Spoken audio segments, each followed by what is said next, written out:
शहर के सबसे बड़े उद्योगपति धर्मवीर सिंह ने अपने पूरे परिवार, कंपनी के डायरेक्टर्स और वकील को बंगले में बुलाया था। सबको लग रहा था कि आज उनके इकलौते बेटे आर्यन को कंपनी का नया मालिक बनाया जाएगा।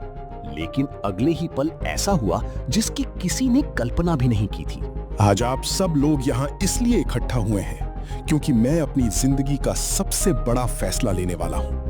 आप सबको लगता होगा कि आज मैं अपनी सारी कंपनी और जायदाद अपने बेटे आर्यन के नाम करने वाला हूँ, लेकिन नहीं, मैं अपनी मेहनत की कमाई किसी ऐसे इंसान को नहीं सौंप सकता जिसने अभी तक गरीबी की तकलीफ, मेहनत का दर्द और अपमान का बोझ महसूस ही नहीं किया। इसलिए आज से आर्यन के सारे बैंक अकाउंट बंद कर दिए जाएंगे, उसकी सारी गाड़ियां वापस ले ली जाएंगी और अगले 30 दिनों तक वो एक गरीब इंसान बनकर रहेगा। अगर उसने ये परीक्षा पास कर ली तभी उसे मेरी जायदाद का एक एक हिस्सा मिलेगा। ये आप क्या कह रहे हैं? हमारा बेटा बचपन से कभी अकेला नहीं रहा। उसे तो ये भी नहीं पता कि बिना पैसों के एक दिन कैसे गुजारा जाता है। अगर उसे कोई पहचान नहीं पाया, अगर कोई उसके साथ गलत व्यवहार करेगा, तब क्या होगा? आप उसे सजा क्यों दे रहे हैं? मैं उसे सजा नहीं दे रहा, मैं उसे उसकी असली ताकत दिखाने का मौका दे रहा हूँ। जिस इंसान ने भूख नहीं देखी वो रोटी की कीमत नहीं समझ सकता, जिसने अपमान नहीं सहा वो सम्मान की कीमत नहीं जान सकता, और जिसने मेहनत नहीं की वो दौलत संभालने के लायक नहीं होता। पिताजी, सच कहूं तो आपकी बात सुनकर मुझे भी डर लग रहा है, क्योंकि मैंने कभी ऐसी जिंदगी नहीं जी है। लेकिन अगर आपकी नजरों में खुद को साबित करने का यही रास्ता है तो मैं पीछे नहीं हटूंगा। मैं किसी से अपनी पहचान नहीं बताऊंगा। मैं मेहनत करूंगा, चाहे लोग मेरा मजाक उड़ाएं, चाहे मुझे भूखा रहना पड़े। लेकिन 30 दिन बाद मैं आपके सामने सिर झुकाकर नहीं, सिर उठाकर खड़ा होऊंगा। सर, सारी कानूनी तैयारी हो चुकी है। अगर आर्यन बीच में अपनी पहचान बता देता है या किसी से आर्थिक मदद लेता है तो आपकी वसीयत के अनुसार उसका जायदाद पर अधिकार हमेशा के लिए खत्म हो जाएगा। एक बात और याद रखना, मैं तुम्हारे पीछे अपने कुछ लोगों को रखूंगा। वो तुम्हारी मदद नहीं करेंगे, सिर्फ ये देखेंगे कि तुम ईमानदारी से परीक्षा पूरी कर रहे हो या नहीं। अगर तुमने किसी भी तरह धोखा देने की कोशिश की तो समझ लेना तुमने मुझे ही नहीं, खुद को भी हरा दिया। अगली सुबह आर्यन ने पहली बार अपने महंगे सूट की जगह पुराने कपड़े पहने। उसने अपनी महंगी घड़ी उतारकर मेज पर रख दी, आखिरी बार अपने आलीशान घर को देखा और बिना पीछे मुड़े बाहर निकल गया। उसे बिल्कुल भी अंदाजा नहीं था कि कुछ घंटों बाद एक छोटे से ढाबे पर उसकी जिंदगी की पहली और सबसे बड़ी बेइज्जती होने वाली थी। पूरा दिन पैदल चलने के बाद आर्यन एक छोटे से पुराने ढाबे के सामने रुक गया। उसके पेट में भूख से दर्द हो रहा था, लेकिन जेब में 1 रुपया भी नहीं था। नमस्ते काका, मेरा नाम आर्यन है। मैं काम की तलाश में हूँ। मुझे कोई भी काम दे दीजिए। मैं बर्तन भी धो लूंगा, टेबल भी साफ कर दूंगा, ग्राहकों को खाना भी परोस दूंगा। मुझे सिर्फ मेहनत करने का मौका चाहिए। अगर आपको मेरा काम पसंद ना आए तो आप उसी समय मुझे निकाल देना, लेकिन एक मौका जरूर दीजिए। बेटा, आजकल के लड़के 2 घंटे काम करके थक जाते हैं। यहाँ सुबह 5 बजे से रात 10 बजे तक काम करना पड़ता है। कभी बर्तन धोने पड़ते हैं, कभी चूल्हे के पास खड़ा होना पड़ता है, कभी ग्राहकों की डांट भी सुननी पड़ती है।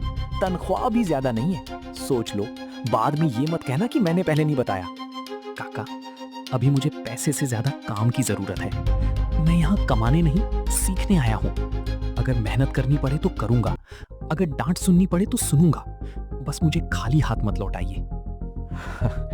तुम्हारी बातों में घमंड नहीं है बेटा। ठीक है, आज से तुम यहीं काम करोगे। पहले ये एप्रन पहन लो और सामने वाली टेबल साफ कर दो। आर्यन मुस्कुराते हुए काम शुरू कर देता है। तभी बाहर 3 महंगी गाड़ियां आकर रुकती हैं। अरे भाई, ये नया लड़का कहाँ से पकड़ लाए?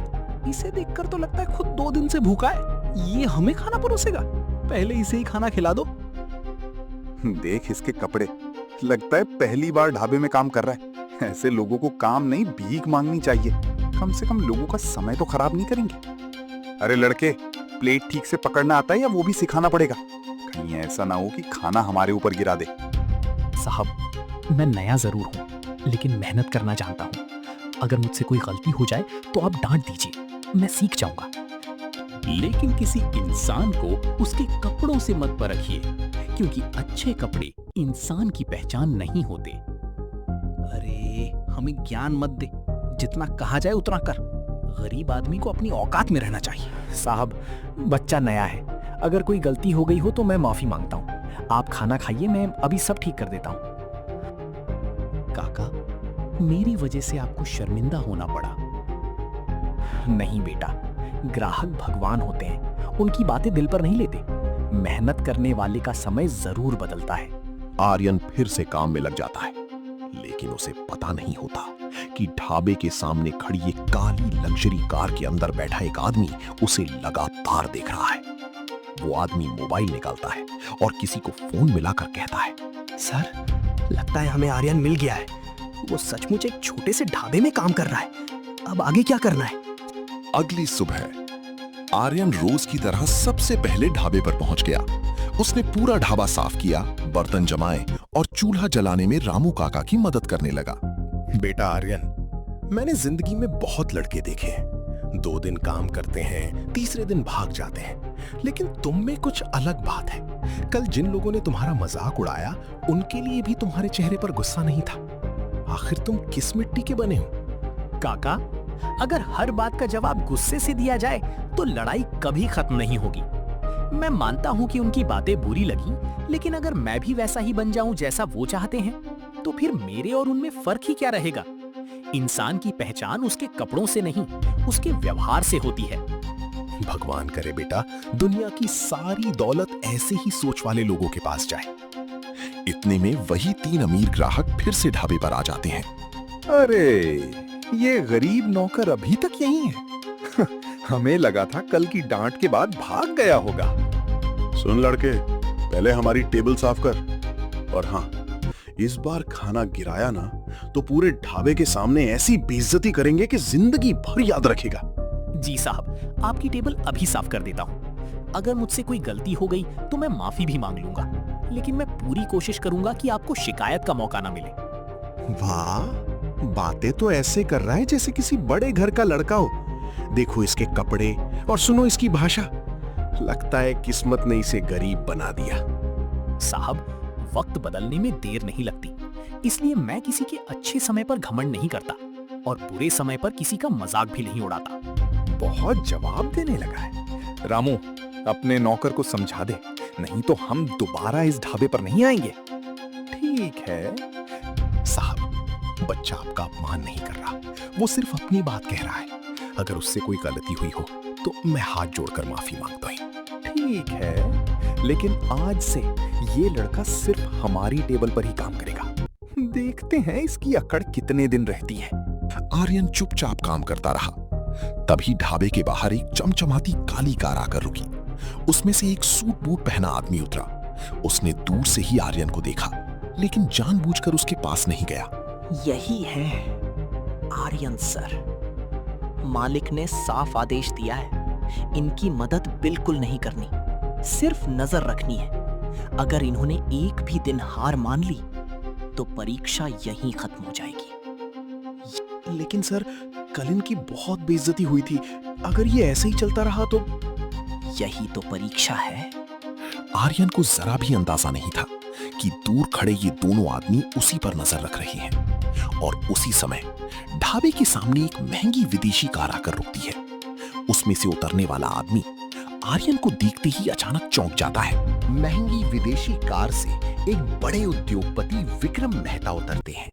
जैसे ही उनकी नजर आर्यन पर पड़ती है, वे एक पल के लिए रुक जाते हैं, लेकिन उन्हें धर्मवीर सिंह की शर्त याद आ जाती है, इसलिए वे खुद को संभाल लेते हैं।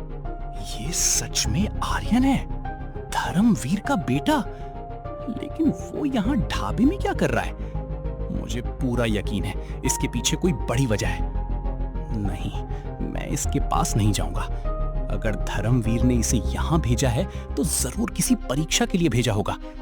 हम सिर्फ देखते हैं कि ये लड़का हालात का सामना कैसे करता है। सर, अगर ये सच में वही है तो इसकी हालत देखकर बुरा लग रहा है। चाहे तो मैं इसे चुपके से कुछ पैसे दे दूं? बिल्कुल नहीं। कभी कभी मदद करना भी किसी की परीक्षा खराब कर देता है। अगर ये लड़का अपनी मेहनत से आगे बढ़ा तभी इसकी जीत की असली कीमत होगी। उधर ढाबे के अंदर भीड़ बढ़ने लगी। रामू काका अकेले सब नहीं संभाल पा रहे थे। आर्यन बेटा, जल्दी से 5 नंबर टेबल पर खाना पहुंचा दो, 7 नंबर पर पानी रख दो। और हाँ, जो नए ग्राहक आए हैं उनसे प्यार से बात करना।